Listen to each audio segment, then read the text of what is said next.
Audio Jungle.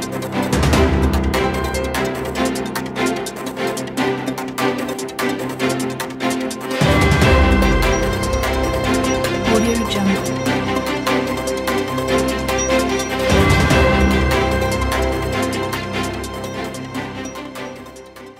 Bonjour ou bonsoir, mesdames, mesdemoiselles et messieurs, ça a toujours été un plaisir pour moi de vous retrouver dans votre émission Droit de savoir.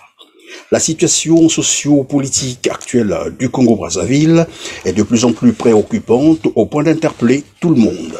Dans sa lettre pastorale rendue publique, Monseigneur Anatole Milandou, archevêque de Brazzaville, a dressé un tableau plus que sombre sur la situation sociale du Congo.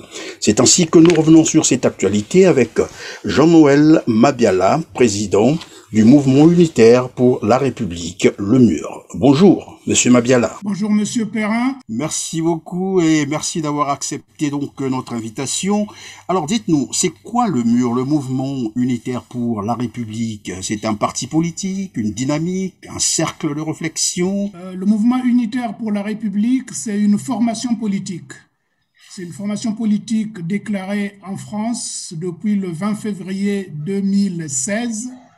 Et cette formation a pour particularité, c'est de s'être créée dans la dynamique de la campagne de Jean-Marie Michel Mokoko à l'élection présidentielle de 2016.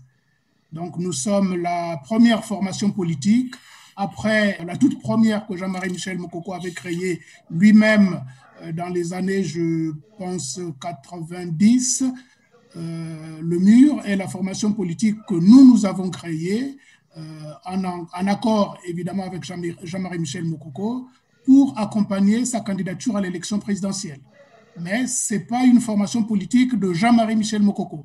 C'est une nuance de taille puisque en 2016, Jean-Marie Michel Mokoko s'engageait dans une élection présidentielle au service de tous les Congolais, pas en étant le candidat d'un groupuscule ou d'une écurie quelconque. Voilà les conditions dans lesquelles le MUR a été créé. Comme vous l'avez dit là, on peut comprendre que c'est cela l'historique de votre parti politique.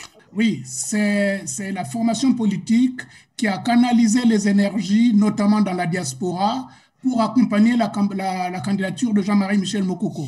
Et le symbole de cette canalisation des énergies, c'est qu'il y avait à peu près une vingtaine de comités de soutien de Jean-Marie Michel Mokoko en 2016, en France, aux États-Unis, en Europe.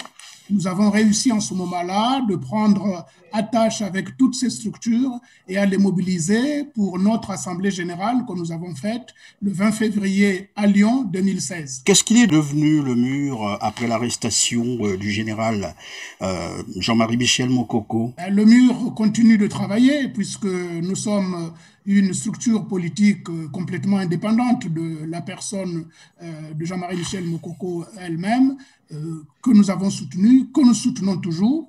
Donc nous continuons à travailler dans le sens du projet que nous partageons, des valeurs et du projet que nous partageons avec Jean-Marie Michel Mokoko. Nous avons un projet pour le développement du Congo, pour la libération du Congo de l'emprise du régime actuel. Savez-vous qu'il existe plusieurs autres mouvements, notamment Dynami ou alors associations, peut-être d'autres partis aussi, qui revendiquent défendre les idéaux du général Jean-Marie Michel Mokoko? En quoi le MUR se démarque-t-il des autres mouvements? Nous avons la particularité, pas de se revendiquer de Jean-Marie Michel Mokoko, mais de partager des valeurs et un projet. Donc nous sommes vraiment en termes de partenariat avec Jean-Marie Michel Mokoko. Nous avons proposé un partenariat à Jean-Marie Michel Mokoko. C'est une différence importante. Oui, nous savons qu'il existe d'autres structures. Nous les avons vues naître puisque notre structure a été la première créée en février 2016, comme je vous ai dit. Après le MUR, il y a eu l'association qui s'appelle ACBJ3M, qui a été lancée, créée par le docteur Michel Ondongo Pandi, avec le soutien, l'accompagnement même de notre défunt frère Marc Mapingou. Ça s'est fait en mai 2016. Nous-mêmes avons été mobilisés pour accompagner la création de cette structure sans confusion et sans fusion. Donc nous sommes la première structure, on a accompagné la deuxième qui s'est créée, nous avons partagé les valeurs, nous avons été dans les commissions de travail pour la création de cette nouvelle structure. La dernière en date qui s'est créée, c'est le mouvement MPA, donc le mouvement pour agir, coordonné par mon ami Jean-Paul Ebenga. Je pense qu'on retrouve aussi Benoît Youlou et je pense Francis Mouketo dans cette dynamique-là. Pareil, dès lors qu'on nous a informés de la naissance, en tout cas du projet de cette structure, nous avons participé, nous avons échangé, nous avons participé. Nous sommes allés en octobre dernier, je crois que ça devait être le 20 octobre, à l'Assemblée générale constitutive de ce mouvement. Donc nous sommes là, trois structures qui partageons la collaboration autour du projet de Jean-Marie Michel Mokoko. Alors, parlons donc de général Jean-Marie Michel Mokoko lui-même. Probablement que vous avez quelques informations sur lui. Quel est donc son état de santé actuellement et la suite de son combat politique? Souffrez que je ne vous donne pas des informations de l'état de santé de Jean-Marie Michel Mokoko pour deux raisons. Je ne suis pas médecin et vous savez que les données sur sa santé ne sont pas publiques. Il n'y a aucun communiqué public. Donc moi, en tant que partenaire politique, je n'ai pas plus d'informations que vous. Donc ça, c'est au niveau officiel. Au niveau officieux, évidemment, on est en contact avec ses parents, avec ses plus proches. Nous avons des nouvelles, mais qu'on n'est pas habilité à communiquer. Donc là-dessus, on ne peut rien vous dire, à part qu'il a le moral, il reste le même homme combatif et déterminé dans l'idéal qu'il a lancé en 2016. Parlons donc des élections présidentielles qui sont donc prévues pour mars prochain, le 17 et le 21 mars, bien entendu. Les Congolais sont donc attendus aux urnes. Alors, qu'est-ce que le MUR entend-il faire pour ces élections? Prendra-t-il part ou il opte pour toute autre chose? Pour nous, la perspective d'une élection en 2021 dans un contexte où le pays est en crise, et une crise multidimensionnelle, cette perspective ne nous paraissait pas du tout une priorité. On peut nous parler, on peut objecter le respect de la Constitution qui voulait que le régime en place, le mandat du régime en place se termine en 2021, donc il fallait une élection. Nous disons oui sur le principe, sauf qu'on ne peut pas organiser une élection tandis que le conflit issu de la précédente élection n'est pas réglé. Donc, la précédente élection a vu la candidature de plusieurs Congolais qui ont fait l'analyse, le diagnostic de la situation du Congo et qui ont pensé qu'il était de leur droit de participer à cette élection qui donnait la perspective d'une alternance au pays. Et le fait que les gens qui sont engagés, les personnes qui sont engagées dans cette campagne se retrouvent en prison du fait simplement d'avoir participé à cette campagne, du fait d'avoir refusé de cautionner le hold-up électoral qui a été orchestré à l'issue de cette élection, nous pensons que les conditions ne sont pas réunies pour aller à une autre élection et que cette élection ne peut pas être ni libre ni transparente. Voilà la position du MUR. Cette position, nous l'avons travaillé dessus avec la Fédération de l'opposition congolaise qui est aujourd'hui dirigée par Clément Mirassa, le président par intérim. Nous avons participé à la validation de cette position par la Fédération d'opposition qui a conduit donc à l'issue de la convention qui a eu lieu à la fin du mois dernier, qui a abouti à la décision donc de la Fédération de ne pas participer à cette élection. Donc la position du MUR s'aligne intégralement, complètement sur la position de la Fédération de l'opposition congolaise de ne pas participer à cette mascarade électorale. Comment vous jugez cette attitude du gouvernement congolais qui tient coûte que coûte à organiser ces élections malgré les voix qui s'opposent, notamment sur le manque de transparence dans l'organisation de cette élection, mais aussi la violation répétée, s'il faut le dire, des lois et règlements de la République pour organiser cette élection? Quelles conséquences pourrez-vous en tirer? Avant les conséquences, il faut déjà essayer de comprendre pourquoi le régime actuel tient à cette élection.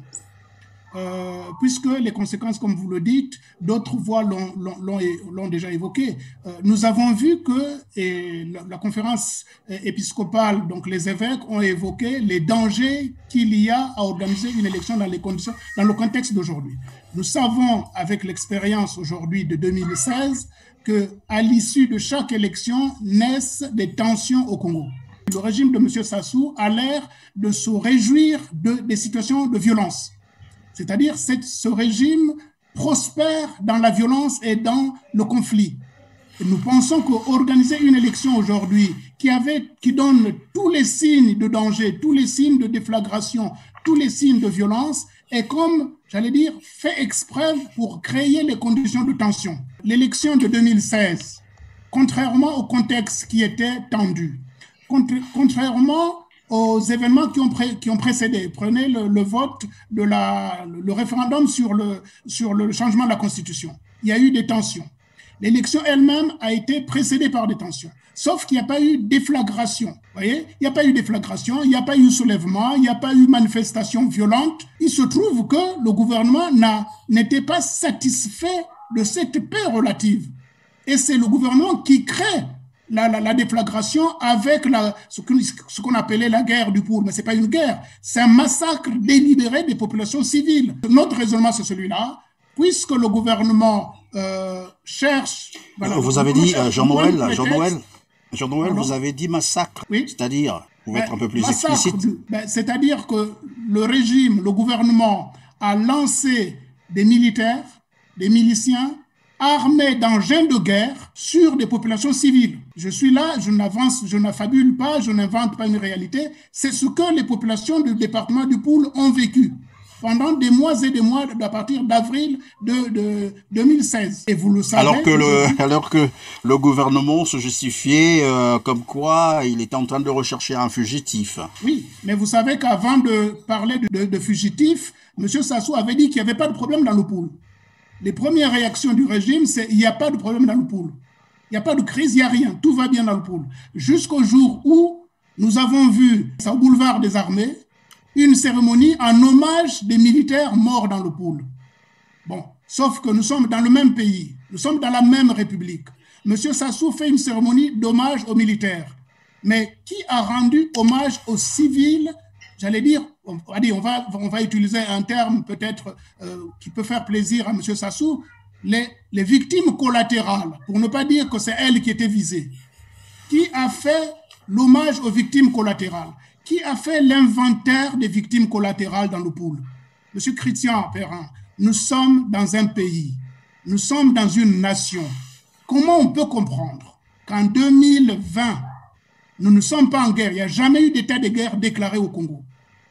Mais pourtant, on a mobilisé des engins de guerre, des hélicoptères de guerre pour tirer sur des populations. Pour moi, ce comportement-là, c'est un comportement simplement criminel. C'est irresponsable de la part de M. Sassou en tant que président. Moi, je ne sais pas mon président, mais aujourd'hui, il est le président de fait du Congo. C'est irresponsable.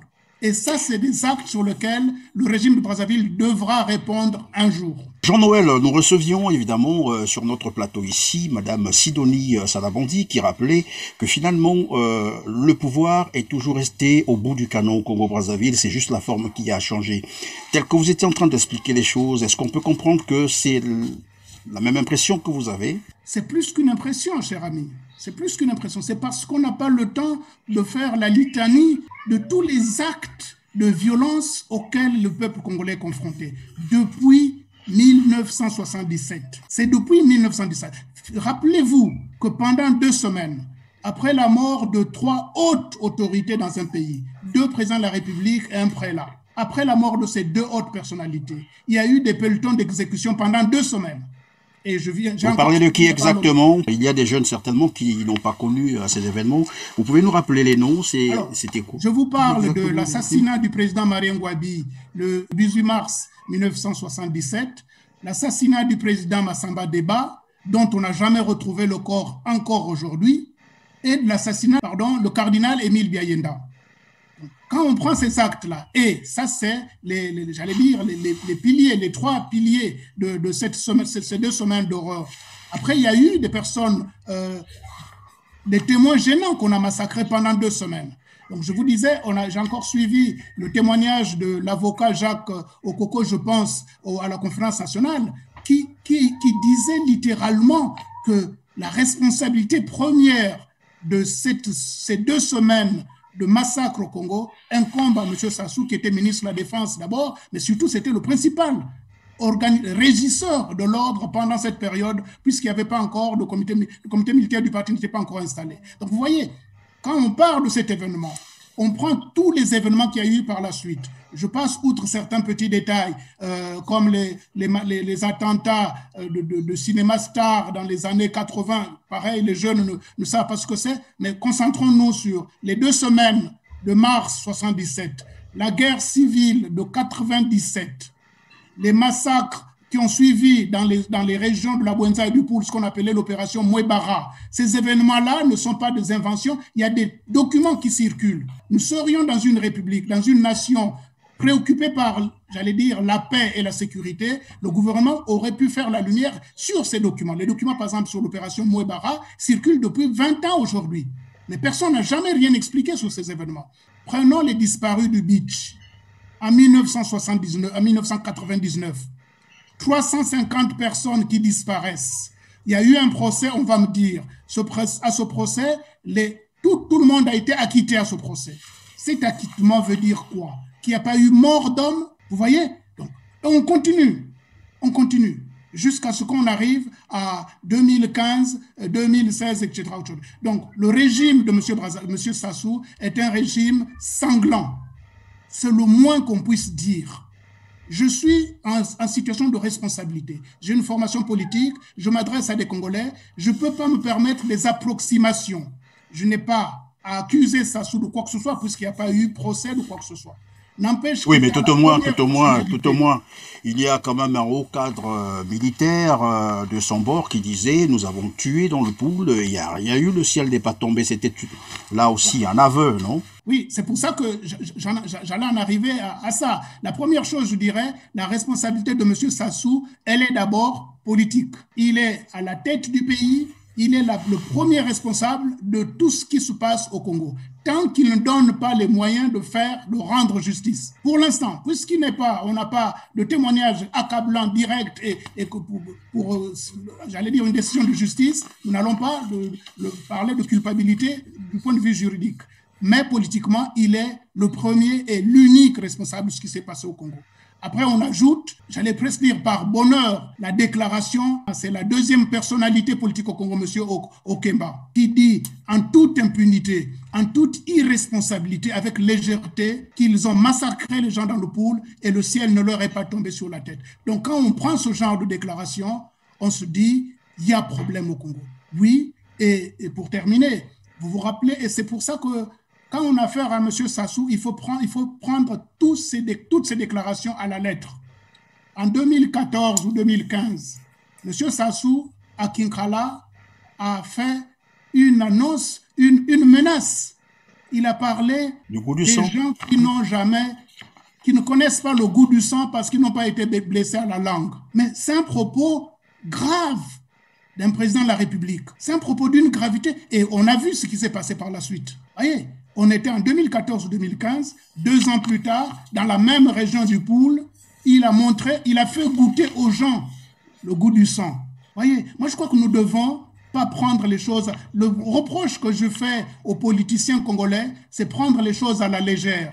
Je ne me vois pas aujourd'hui aller battre campagne au Congo, dans le Poul, dans le Niari, dans la Bouenza, dans la cuvette comme dans la Sanga, sans, j'allais dire, demander publiquement à M. Sassou de s'expliquer sur ce genre de propos. Et les siens à propos du goût du sang et la blessure à la langue, et les propos d'Okemba sur les massacres du Poul. Oui. Mais là, ils battent campagne tranquillement, comme si nous étions un pays de paix, comme si tout allait bien, tandis qu'il y a des cadavres dans les placards. Dernier exemple, le massacre des jeunes dans le commissariat de Chakona. Il paraît qu'il y a eu décision de justice, les parents ont été indemnisés, mais dans quel pays du monde on peut imaginer 15 jeunes hommes qui sont assassinés à balles réelles, à bout portant dans un commissariat?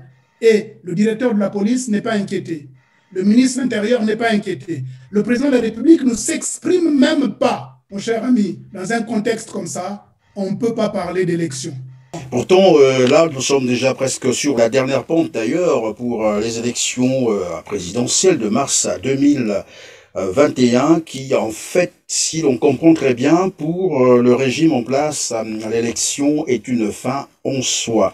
Est-ce qu'on peut penser que là, le Congo s'achemine vers une élection de tous les risques? Sinon, comment arrêter cet élan pour éviter aux Congolais une nouvelle crise post-électorale? Moi, j'ai 2 éléments, j'ai 2 raisons de penser que cette élection ne suscite aucun risque. Il n'y a aucun risque. Il n'y a aucun risque pour M. Sassou de perdre son élection, puisque les dés sont pipés. toutes les conditions sont réunies pour qu'il y ait une tricherie à la grande échelle.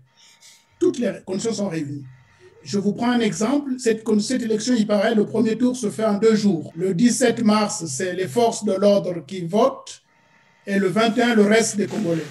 Déjà, vous voyez, c'est une élection en toute illégalité. Je ne pense pas que la Constitution congolaise prévoit ce dispositif-là. Dans aucun pays du monde, un corps électoral est constitué d'un corps de métier. Nous sommes là face à une situation, une aberration totale, une ineptie totale. Un corps électoral est constitué d'un corps de métier. Donc, les militaires, les forces de l'ordre, qui sont des citoyens comme les autres, vont voter d'abord par leur statut. L'autre élément, c'est qu'il n'y a aucun candidat qui puisse l'inquiéter. Et ça, vous me direz, c'est votre faute à vous, puisque vous ne lui avez pas opposé un candidat de taille. Oui, j'assume que nous n'avons pas voulu lui proposer une mascarade. Nous n'avons pas voulu participer à une mascarade d'élection. Nous savons, et nous avons été nombreux à avoir pensé qu'en 2016, on pouvait jouer ce jeu. Je dis bien, c'est un jeu. Nous avons pensé en 2016 qu'on pouvait prendre M. Sassou à son propre jeu. Et nous l'avons démontré. Nous avons démontré en 2016 que Sassou n'a pas, j'allais dire, n'est pas aimé des Congolais. Les Congolais ne voteront pas pour Sassou en 2016. Nous avons démontré, contrairement à ce qui se disait, que l'enjeu, la ligne de fracture au Congo, c'est pas entre nord et sud, c'est pas entre X, Y. La ligne de fracture, c'est entre les Congolais qui veulent leur pays, qui veulent construire leur pays, et la bande, je dirais, qui a pris le pays en otage. Et je reprendrai là, c'est une expression de Mme Mounari elle-même qui a peut-être pris à quelqu'un d'autre. Nous sommes face à un régime de criminels en bande organisée. C'est ce régime-là qui a pris le pays en otage, qui spolie les ressources du pays, qui, je résumerai encore, qui commet aujourd'hui 3 crimes. Les crimes de sang, les crimes économiques et les crimes politiques en termes de violation des droits des citoyens. Voilà, et quand on met ces éléments-là, on se dit, il n'y a aucune raison de penser que l'élection va mal se passer. Elle va très bien se passer pour M. Sassou, mais c'est un non-événement pour nous, parce que l'objectif pour nous, c'est mettre un terme à la violence, à la prise en otage du Congo. C'est mettre un terme à ce régime qui est notre objectif à nous. Libérer les prisonniers politiques, mettre un terme à ce régime et rassembler les Congolais pour jeter les bases d'un avenir commun dans ce pays. Arrêter ce régime, c'est-à-dire en faisant quoi exactement? Concrètement, qu'est-ce que vous prévoyez? Pour nous, il faut combattre ce régime. Je ne vous dis pas par quels moyens, mais en tout cas par les moyens légaux. Ce régime aujourd'hui donne tous les signes d'essoufflement. Tous les signes d'essoufflement. Malgré la mobilisation des forces, on vient encore d'apprendre les armes que ce régime achète, malgré cet armement, malgré cet arsenal militaire en termes d'armement, ce régime est à bout de souffle. Nous savons qu'aucun régime en Afrique ne peut se développer, ne peut s'épanouir sans le soutien des partenaires extérieurs. Nous savons aujourd'hui que le régime de Brazzaville est soutenu sur le bout des lèvres par ses partenaires économiques comme Total et compagnie. Nous savons aujourd'hui. Nous savons aussi qu'au niveau national, au niveau international, des institutions internationales, ce régime n'est plus soutenu. Et ce n'est pas une incantation de ma part. Prenez la difficulté qu'ils ont aujourd'hui depuis plus de 5 ans à conclure un accord avec le FMI. Et vous savez que ce régime-là, en 2010, ce régime en 2010 a obtenu le statut, l'aboutissement de l'initiative PPTE. Et vous savez dans quelles conditions cette initiative a abouti, avec la corruption, le soutien d'un corrompu qui était le directeur du FMI de l'époque, Dominique Strauss-Kahn. Donc quand on voit un régime qui est capable de corrompre une personnalité comme Dominique Strauss-Kahn, directeur du FMI, on voit la force de ce régime hier. Et aujourd'hui, on a la preuve maintenant qu'il n'a plus les mêmes moyens. Il n'a plus, malgré l'arrogance de M. Sassou qui disait à un moment donné que Christine Lagarde ne peut rien lui refuser, on a bien vu qu'il n'a pas réussi à signer un accord avec le FMI. Et vous connaissez le nombre d'études qui paraissent aujourd'hui qui montrent que ce régime est aux abois. Donc là, nous avons les signes que ce régime est à bout du souffle. Tout ce qu'il fait, c'est une fuite en avant. Toute la pagaille. Monsieur Jean-Noël, tout à l'heure, vous parliez d'ailleurs de l'importation clandestine des armes de guerre au Congo. On va y revenir. Oui. Mais avant, je repars sur ce que vous disiez, que le candidat du PCT a la voie libre à cette élection de mars 2021, alors qu'il y a d'autres candidats de l'opposition. Vous ne pensez pas que ces candidats puissent revendiquer, par exemple, la victoire et que cela entraîne le Congo toujours dans la violence comme d'habitude? Parmi les candidats qu'on a aujourd'hui déclarés, je crois qu'il y en a 5, 6 ou 7, il y a 2 qui ont une envergure. Mathias Nzon a une envergure nationale. Il est capable de faire quelque chose. Guy Parfait Kolela, le fils. Il se trouve, je ne prends que ces 2 candidats. Il se trouve que, de mon point de vue, je ne me prononcerai pas sur que peut faire Mathias Nzon si demain M. Sassou fait le coup du 4 avril 2016, c'est-à-dire publier les résultats nuitamment et s'autoproclamer président. Je ne préjugerai pas de ce que peut faire Mathias Nzon, mais je ne le crois pas capable de braver M. Sassou. Quant à Parfait Kolela, ce n'est pas lui faire injure que de dire que s'il n'a pas été capable de dénoncer le hold-up électoral de 2016, je ne vois pas pourquoi aujourd'hui il ferait mieux que 2016. Donc voilà pourquoi je ne parle pas des autres candidats. Je ne voudrais pas parler d'eux en mal. Non, parce que nous n'avons pas le monopole du besoin de libérer le Congo. Je crois qu'ils peuvent être capables de vouloir la même chose que nous. Mais je n'ai pas l'impression qu'ils tirent je n'ai pas l'impression qu'ils s'en donnent les moyens, mais surtout, je n'ai pas l'impression qu'ils soient capables de tirer des enseignements de ce qui s'est passé hier. C'est quand même, laissez-moi terminer là-dessus, c'est quand même Parfait Kolela qui a été dans une même dynamique que Jean-Marie Michel Mokoko et Okombi Salissa, mais qui depuis 5 ans n'a pas levé le petit doigt pour dire qu'est-ce qui est advenu à Mokoko et pourquoi. Est-ce que M. Parfait Kolela peut nous dire aujourd'hui qu'il partage l'analyse de Satima Biala qui pense que Jean-Marie Michel Mokoko est un prisonnier de droit commun? Voyez, je crois que dans son programme, le programme qu'il a établi pour soutenir sa candidature, il a dû mentionner cela, la libération des prisonniers politiques. Pour une fois, on peut lire ça dans son programme. Quelqu'un qui vous dit je vais passer par le même chemin que mes amis qui sont en prison pour obtenir leur libération, on se pose des questions. Quand on sait que c'est à cause de l'élection présidentielle que ces hommes sont en prison, la seule chose logique qu'on peut attendre, c'est que lui-même demain se retrouve en prison, mais pas qu'il libère les autres. Il n'y a aucune raison qu'il soit aujourd'hui. D'abord, soyons logiques. La première chose, il n'y a aucune raison que M. Sassou perde cette élection. La deuxième chose, je ne vois pas pourquoi ceux qui seront lésés, donc M. Kolela notamment, qui sera une deuxième fois lésé, sera plus apte à faire plier M. Sassou. Voilà, il est simple mon raisonnement. Je disais, on allait revenir sur la question d'importation clandestine des armes de guerre. De quel ordre un gouvernement sortant ou un candidat sortant peut-il encore commander les armes de guerre, mais en plus clandestinement, tel qu'annoncé par le journal de Continent pour sa parution du 20 février 2021. Est-ce que cela était nécessaire ou est nécessaire au moment où l'on s'apprête à aller à une élection présidentielle? Mon cher ami, je pense que la question, tous les Congolais se la posent et chaque Congolais a une réponse à la question. Nous savons ce que M. Sassou fait, quel usage il fait des armes. C'est un secret de polichinelle, c'est un secret pour personne. Nous savons, dans un régime de M. Sassou, depuis 1977, son goût pour, on va le dire, le goût pour le sang. Le régime de M. Sassou était un régime sanglant. M. Sassou a un régime militaire. Donc on ne peut pas demander à un régime militaire qu'est-ce qu'il fait des armes. On ne peut pas demander à un régime militaire pourquoi il achète des armes. Nous avons l'avantage aujourd'hui d'avoir un âge qui nous a permis un peu de voir le parcours de M. Sassou.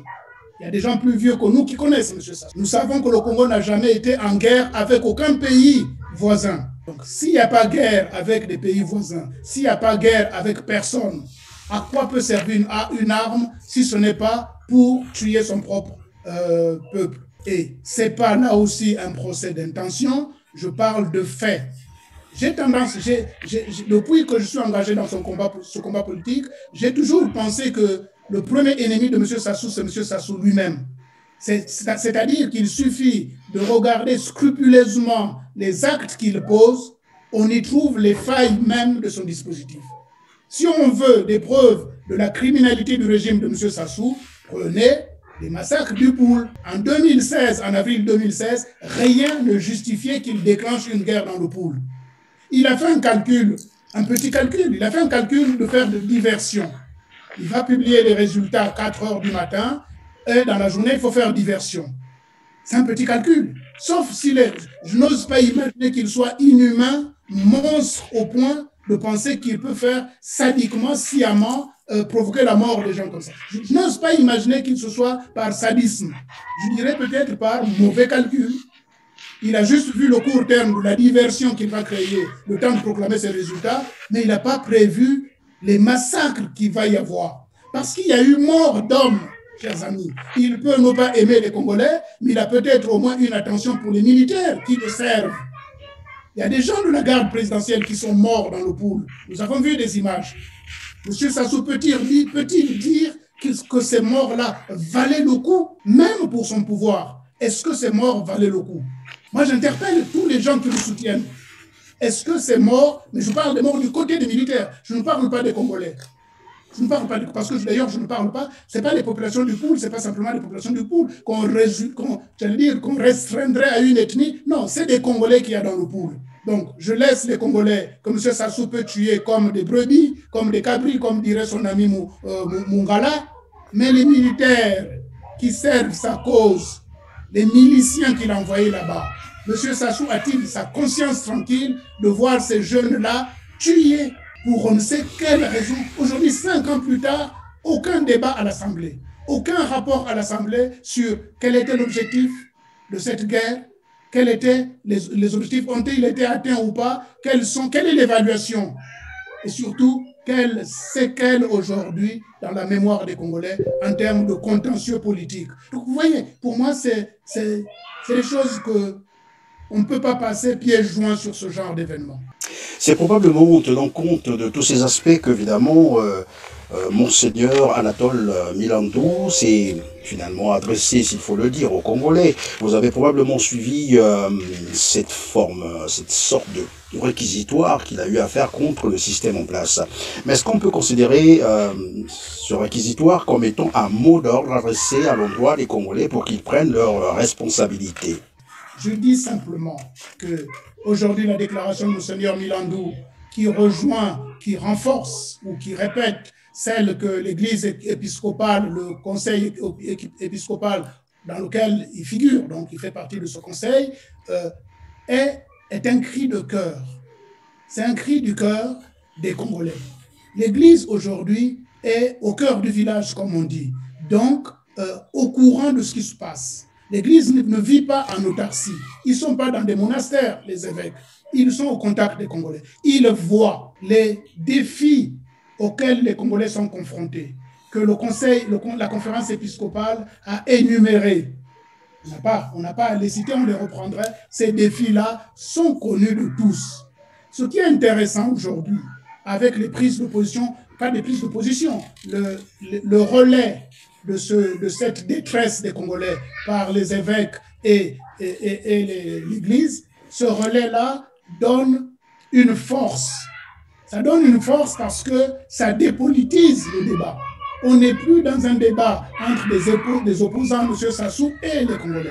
Nous sommes dans un débat de tous les Congolais face au régime de M. Sassou. Voilà, pour moi, ce que je retiens de cette déclaration de Monseigneur Milandou, c'est la même chose que je dirais déjà de la déclaration des évêques, c'est-à-dire, il pose un diagnostic, il soulève une inquiétude que partagent tous les Congolais et, comment dire, ils appellent, et c'est ça d'ailleurs le terme, ils ont demandé à tous les Congolais de bonne volonté de réagir, mais de réagir pas dans le sens de prendre une position politicienne, mais dans le sens d'appeler les autorités de Brazzaville et du Congo à leurs responsabilités. Alors que tous les Congolais, ou presque, sont pessimistes quant à l'élection prochaine, bien sûr, on se rend compte que finalement le candidat du PCT a déjà démarré sa campagne en violation bien entendu non seulement des lois de la République mais aussi de toutes les mesures barrières contre la Covid-19. Que vous inspire une telle attitude de la part d'un candidat président sortant? Monsieur Sassou ne s'invente pas, il reste lui-même. Tout au long de son régime, tout au long de son pouvoir, Monsieur Sassou fait fi des lois. Il a été formé, éduqué, formé dans le régime du monopartisme. Il a été formé dans un régime de parti-État. Dans un régime de parti-État, il n'y a pas de loi pour les dirigeants. Les lois, c'est pour le reste. Monsieur Sassou n'a jamais respecté une loi. Jamais respecté une loi, jamais respecté une parole. Tous ceux qui ont eu affaire à M. Sassou l'ont découvert à leurs dépens. Je vous prends encore là un exemple historique. Pendant la conférence nationale souveraine de 1991, Monseigneur Kombo a fait le médiateur entre les membres, les commissions, notamment la commission des crimes, qui avait pris un acte fort qui actait la responsabilité personnelle de M. Sassou dans les crimes, notamment de mars 77. Monseigneur Kombo, qui a eu cet acte-là entre les mains, qui l'a signé? Cet acte disait, en quelques mots, M. Sassou est personnellement coupable de la mort de Ngwabi, Massamba et Biayenda, coupable des exécutions sommaires qui sont déclenchées par la suite. Et M. Sassou était condamné à l'inéligibilité au Congo. En quelques termes, je résume, ce document existe dans les réseaux. Monseigneur Kombo s'est absolu de promulguer cet acte, de le rendre public. Et il a dit lui-même, Monseigneur Kombo, plus tard dans un témoignage en disant « J'ai cru que cet homme allait changer. J'ai cru en lui. Je lui ai donné sa chance. » Et c'est même pas, il ne parlait pas son nom à lui. Il dit « La conférence nationale lui a donné sa chance. Et j'ai pensé qu'il pouvait changer. » Il n'a jamais changé. Donc c'est un homme sans, j'allais dire sans foi ni loi. Monsieur Sassou, c'est un homme sans foi ni loi. Et pour terminer avec l'exemple que vous donnez, regardez. Il viole une constitution, la sienne, de 2002. Il la viole en 2015. Il met en place une nouvelle constitution. Regardez comment il marche allègrement sur cette constitution aujourd'hui. Une semaine, quelques jours avant la date officielle du début de la campagne électorale, il déclenche une tournée, une bamboula, j'allais dire, dans les régions du Congo, en faisant fi des règles, des mesures de protection par rapport à la Covid-19. Les mêmes mesures qui l'ont amené hier à interdire la messe de Noël. Donc, vous voyez, qu'est-ce qu'on peut encore dire face à un individu comme ça? Monsieur Sassou est un homme sans foi ni loi. Je regrette ceux qui font semblant de penser qu'un jour, ils viendront à bout en négociant avec lui. Non. Est-ce qu'on peut penser, Monsieur Jean-Noël, est-ce qu'on peut penser qu'il est en train de narguer la communauté internationale qui ne lui a pas donné les 300 millions de dollars qu'il est en train de négocier pour une aide d'urgence? Il peut avoir un comportement un peu, j'allais dire, un côté enfantin. Narguer la communauté internationale, c'est faire preuve d'enfantillage. Parce que M. Sassou, il a encore ses esprits pour savoir que dans ce monde, en Afrique, a existé un Mobutu. En Afrique, a existé un Bongo. En Afrique, a existé, on peut citer plein de monde. Il y a même existé un Hitler dans le monde qui s'était presque assis sur tout le monde. Mais l'histoire a eu raison de ces pseudo-dictateurs. Donc, M. Sassou peut prétendre aujourd'hui narguer la communauté internationale. M. Sassou laissera le Congo. Le Congo survivra, M. Sassou. Et il n'a pas l'air de s'en rendre compte. La communauté internationale lui rit au nez. Il peut corrompre qui il veut. Mais le dernier mot reviendra à la raison. Le dernier mot reviendra à la paix et à la libération. Le Congo sera libéré. Jean-Noël, on va donc à la fin, ce sera probablement la dernière question.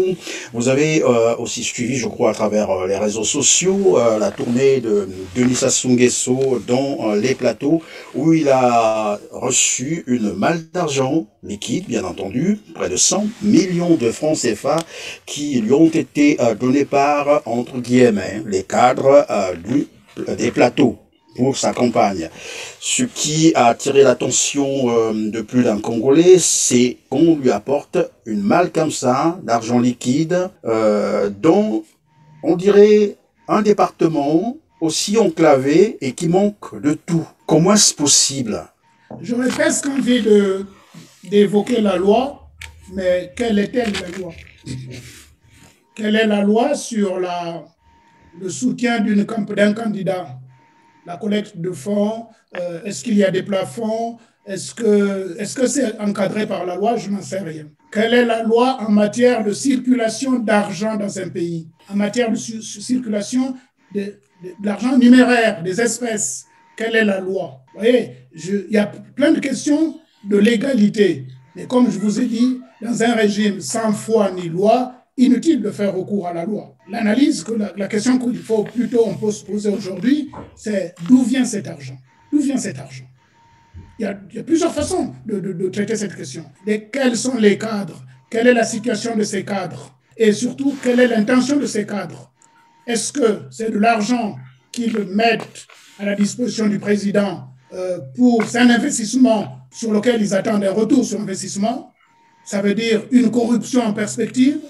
Ça veut dire on peut déjà voir se décliner la composition des cabinets ministériels demain en fonction de qui a donné 10 000, qui a donné 100 000, qui a donné 20 000, et qui a donné 1 million. On voit déjà qui sera directeur de cabinet.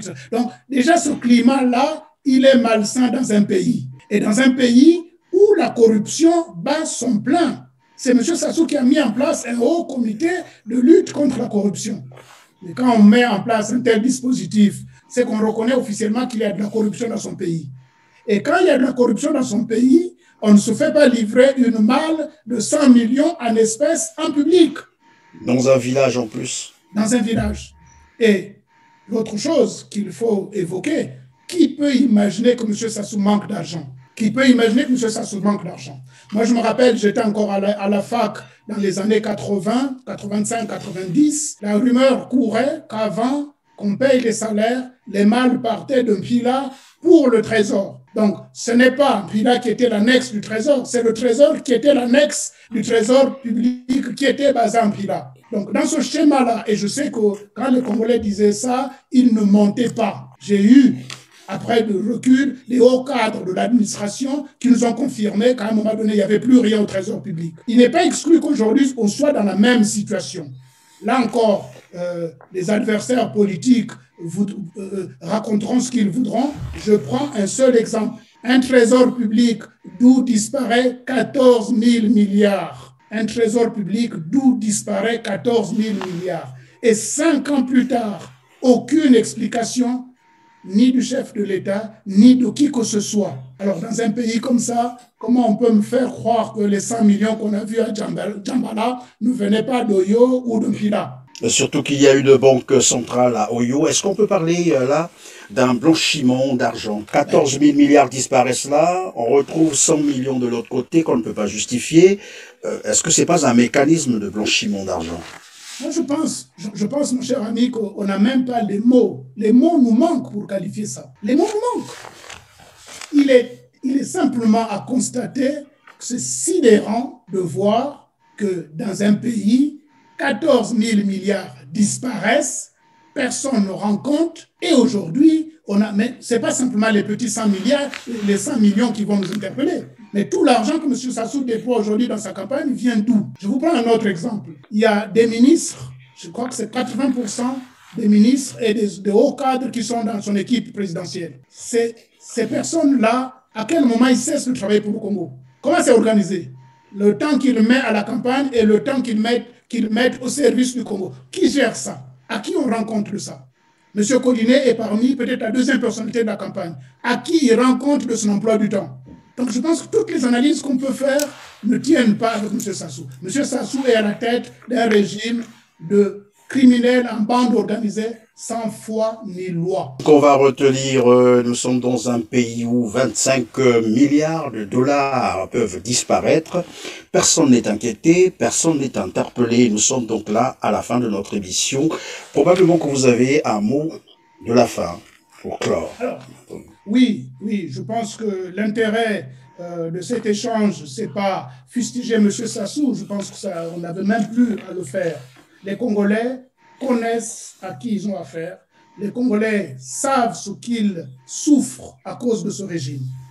Ce que je dirais moi, en tant qu'homme politique aujourd'hui, c'est essayer de voir, se projeter pour que le Congo ait l'espoir. Pour nous, aujourd'hui, il y a une nouvelle donne.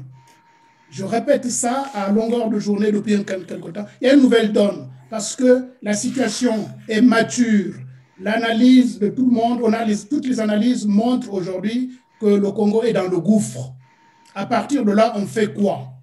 Nous, moi en tant que président du MUR, notre démarche est la suivante. Il faut combattre radicalement ce régime. Il ne faut pas faire une opposition de forme, non, il faut combattre ce régime de façon radicale sur des problèmes de base.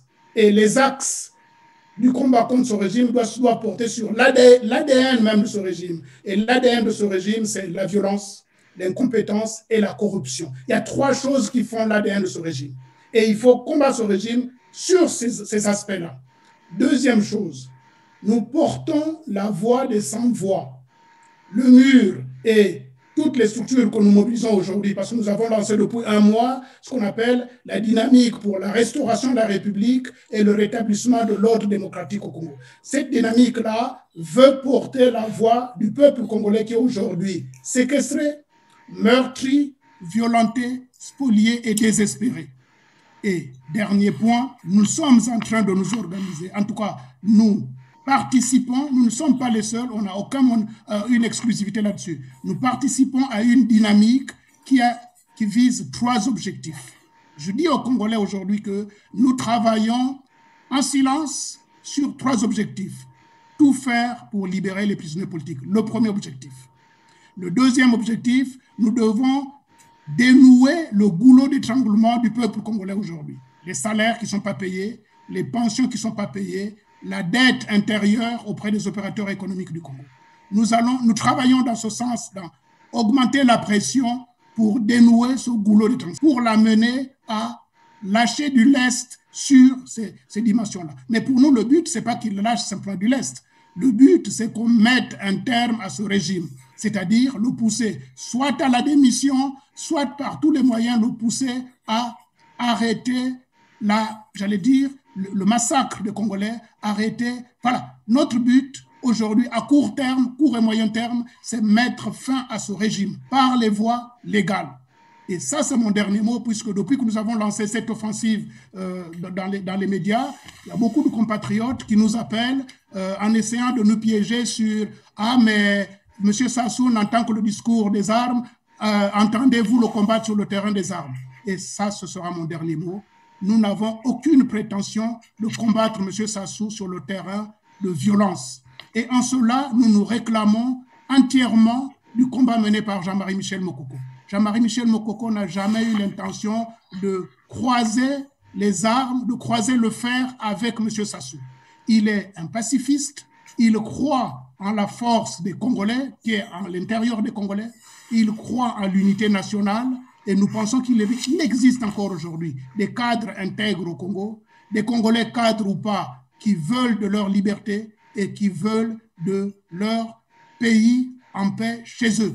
Toutefois, parmi vos moyens légaux que vous êtes en train d'énumérer, vous n'êtes pas pour la violence, vous n'êtes pas pour les armes, c'est-à-dire vous n'êtes pas pour un coup d'État ou pour verser le sang, mais tout de même, l'insurrection populaire est une procédure légale, non, reconnue par les textes internationaux. Est-ce que vous arrivez à penser à cela aussi?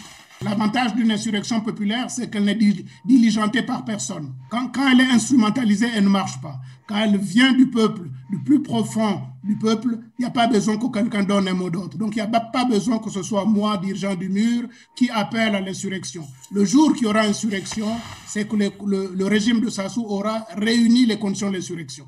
Et en ce moment-là, advienne que pourra. Mais je ne pense pas qu'il y ait besoin de quelqu'un pour que les Congolais se soulèvent. Ils se soulèveront s'il le faut. C'est une puce à l'oreille, donc. Merci Jean-Noël Mabiala d'avoir répondu à toutes nos questions. Je rappelle que vous êtes président du mouvement unitaire pour la République, le MUR. Vous réagissiez là sur l'actualité socio-politique du Congo-Brazzaville. Quant à vous, chers téléspectateurs, je dirais merci, mais vraiment merci, d'avoir été une fois de plus fidèle à votre canal d'information Télé TV, mais surtout à votre émission. Droit de savoir. On se retrouve très prochainement. Merci.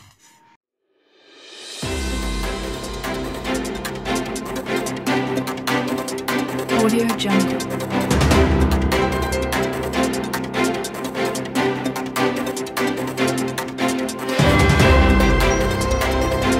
Audio Jungle.